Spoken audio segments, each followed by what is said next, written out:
Hello students. We started with the chapter of economic reform since 1991 in previous video, and we have seen all about the liberalization and what reforms were made.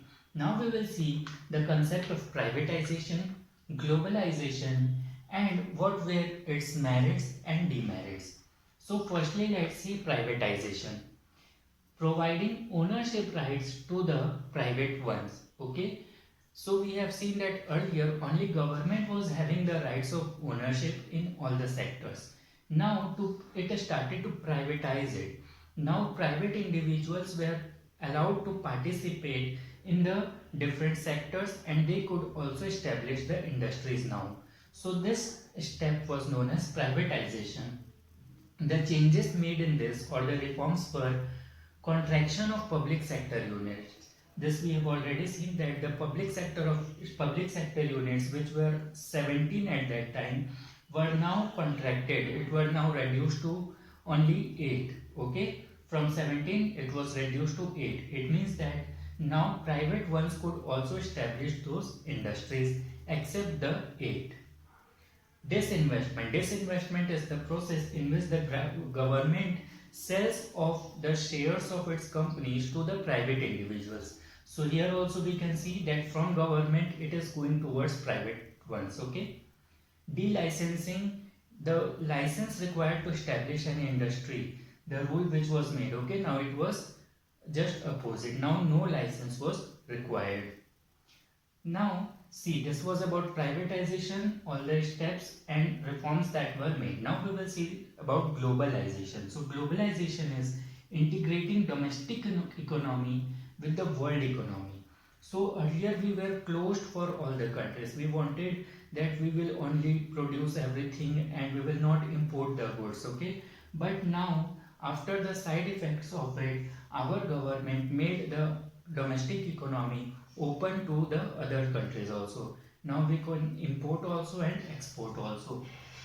The reforms made in this were increasing equity limit of foreign investors from 40% to 51%. Earlier, the foreign investors, those who wanted to invest in our country's company, they could only obtain up to 40% shares, okay? But now, as per the new rule, they can obtain up to 51% shares. And if they can obtain up to 51% of shares, they could also become the owner of the companies. That's why it welcomed more and more foreign investors. Long-term trade policy. So with globalization, we adopted long-term trade policies with other countries. Reduction in tariff. The tariff or the import duty which was earlier imposed, now this was reduced so that we could also get the foreign products at a low cost. Removal of quota, the quota system, okay, the quota system which was imposed, restriction was made on the goods imported.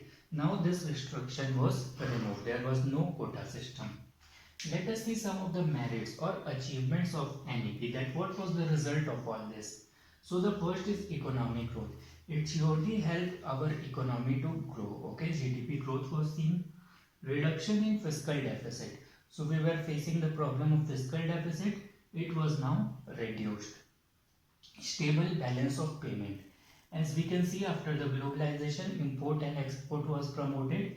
So our balance of payment was now more stable. Increase in foreign exchange reserve. The foreign exchange reserve which was continuously falling, we were not having foreign currencies, okay? Now due to this globalization, more and more foreign investors started investing in our country and there was increase in the foreign exchange reserve. Monopoly market to competitive market. Earlier the market condition was monopolistic because only Indian sellers were allowed to sell. But as the global market also entered, okay, the market became competitive and hence only those will survive who will face the competition. These were the achievements or merits of NEP 1991. Now we will see some of its demerits. So the first demerit was that only industrial growth was more focused in this, okay, and hence agricultural sector was neglected. Ignorance of backward regions. So more focus was on the urban growth. Okay, how we could grow the cities more and more and industries. So the backward regions were left behind in this. Cultural erosion. Due to globalization, the cultural erosion, we are known for our culture, okay, traditions. So slowly it was vanishing from our country because of the globalization. We were adopting the modern things and modern thoughts of other countries. So students, this was all about the new economic policy, liberalization, privatization, globalization, what we achieved through this and what we didn't. So with this we come to the end of this chapter. Thank you.